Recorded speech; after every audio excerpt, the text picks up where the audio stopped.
Hello. Well, it's day 80 of Sydney's COVID lockdown, and I think we should talk about gin. We're 25 cocktails into the locktails, and out of these first 30 that I'm doing, 16 of them call for gin. So let's have a chat about this amazing core spirit. I'm going to run through a few of these and just have a bit of a chat about the cocktails that they're involved with. I'm going to start with this Hammer and Son Old English gin. It's in an Old Tom style. It's made to a 1783 recipe. It's using the oldest active still in Great Britain called Angela, and it's an amazing gin. I have a couple of mils here to taste as I talk.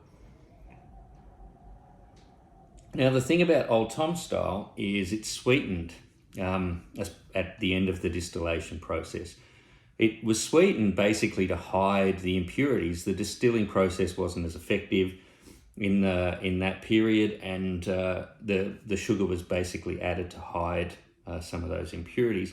Now, a lot of these early cocktails that we're mixing on the Locktail site call for older style gins, either the Holland Geneva style if they go right back, or the Old Tom style if they're sort of in the late 1800s and early 1900s. And this is a great way to have an authentic cocktail with that Old Tom style gin. This is readily available. It doesn't have some of the nasties that Old Tom gins would have had, but it's made to that sort of traditional recipe. They've even gone to the authenticity of putting it into a reclaimed champagne bottle, which is what happened. England was the biggest importer of champagne. Wealthy people would drink the champagne, and then the distillers would fill the reclaimed champagne bottles with their gin. They would recork them and they would sell them with screen printed labels. So Hammer and Son have done exactly that. Not sure that the cork stopper is the perfect stopper. Probably encourages you to use this a little bit more quickly than you might want. But if you're mixing these older cocktails that we've been doing over the last few weeks, it's absolutely perfect. It's juniper forward, but it doesn't have specific botanicals that are going to fight the cocktails that you're mixing. So if you only had to pick one gin for these early cocktails, it would be a good choice. And if you haven't had Old Tom style gin before, then it's really worth trying. We moved from sort of Old Toms as we moved into the mid-1800s into London Dry as gin sort of moved from Holland through the early stages of distilling in England and into London and into the mainstream. Tanqueray was one of those early ones. Tanqueray's had the same recipe since 1830. It's made in a 200-year-old copper still called Old Tom. Ironic because it's not an Old Tom's gin, it's a London Dry style. And Tanqueray also you could use authentically in all of these early cocktails, specifically if they call for London Dry style. Tanqueray is one of the biggest selling gins. It's a very good quality gin. It isn't sweet as you expect with the change from Old Tom's into London Dry. I mean, dry just basically means not sweet.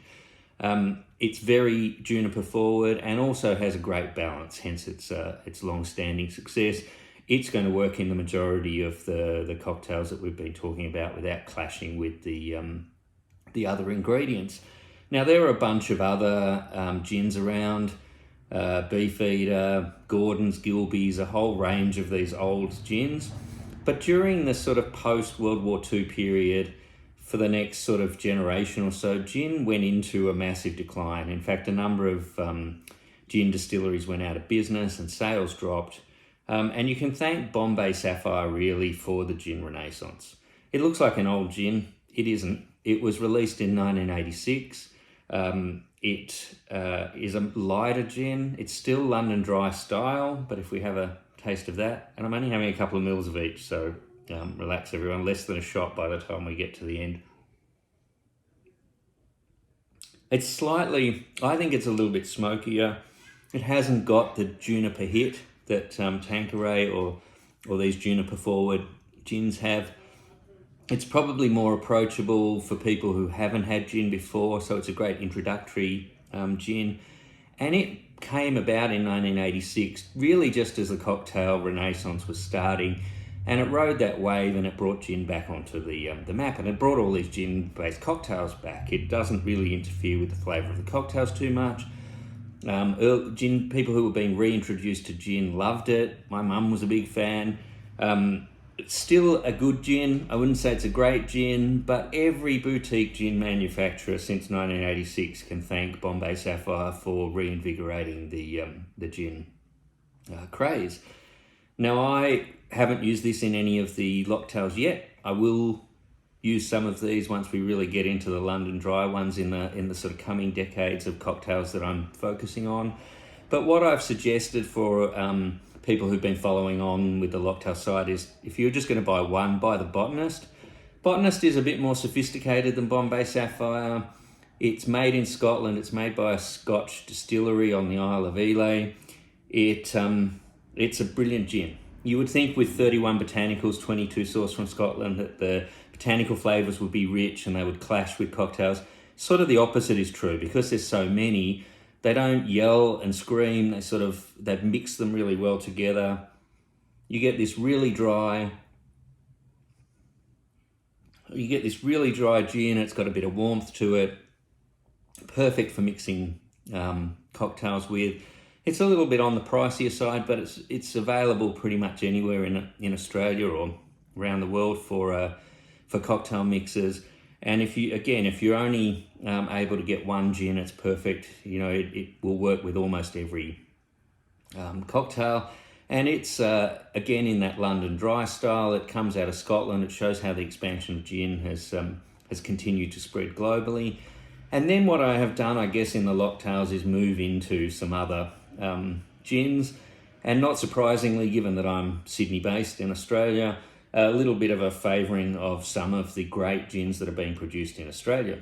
So we've got Poor Tom's here. It's made in Sydney by two friends who've been trained by a gin producer who worked for Gordon's and Tanqueray, if I remember rightly, and they imported a copper still from Germany.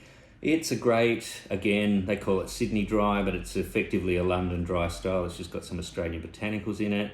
I've played around with that in the Martinez Locktail number 10.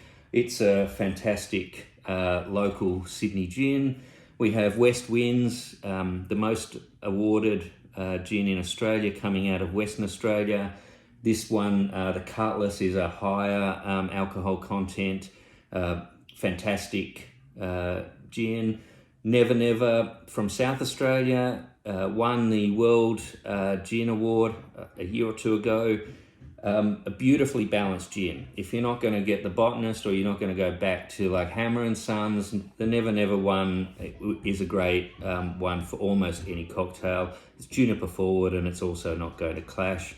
We did the Gimlet, where we were looking for a Navy strength gin. That's a gin above 57% alcohol, where if you put some grains of gunpowder in Navy strength gin in the sun, it will ignite of its own accord, and that's how the Royal Navy sailors knew they weren't being gypped on overly diluted gin, that it had that 114 proof or 57% alcohol content. So this Wolf Lane from Cairns is Navy strength. It was great in the Gimlet. Probably a little bit strong for just your sort of regular cocktails, but a wonderful upcoming gin.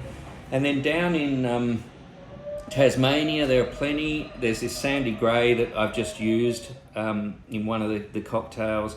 Also produced in small batches to a traditional approach. This has got some warmth from Tasmanian pepperberry. So if you're doing cocktails where a little bit of heat is right, this sort of gin is perfect. And then another one that I've become a really big fan of, also from Tasmania, and showing how gin is evolving, takes a different process. This gin doesn't have too many botanicals in it, quite a limited number. They're Tasmanian sourced. It's juniper forward, so it's not going to clash with cocktail flavours.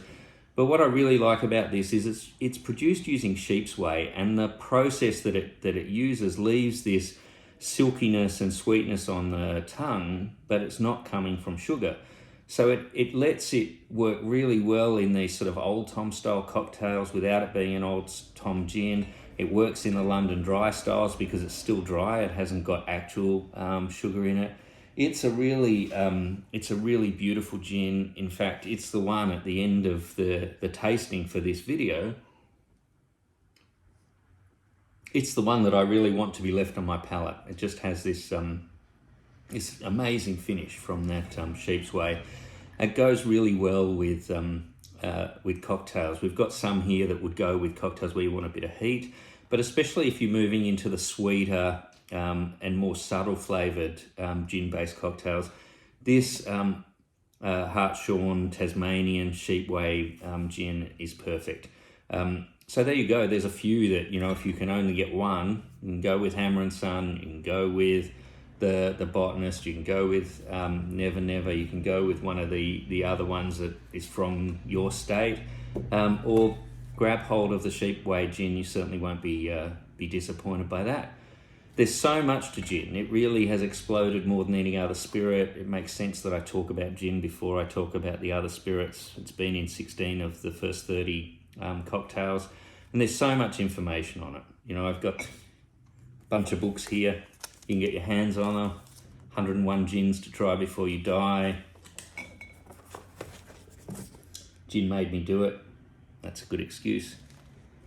And this fantastic gin manual by Dave Broom. So much information on gin as well as online, including, of course, the Locktail website. So go to the Locktail website. I've just published a page on gin. I'll keep that updated with the gins that we use as we move through the Locktails. Ironically, we have a Locktail this evening that isn't gin-based, but then we'll be back into more gin-based cocktails, or try yesterday's, the Aviation. Anyway, I hope you're surviving lockdown well. You can see that I'm keeping myself entertained with gin. Thanks for following along on the website. I'll talk to you more about some of the other spirits, and I'll probably come and do another recap on gin at some future point. Thanks for sticking with me, and go and make yourself a Locktail. Cheers.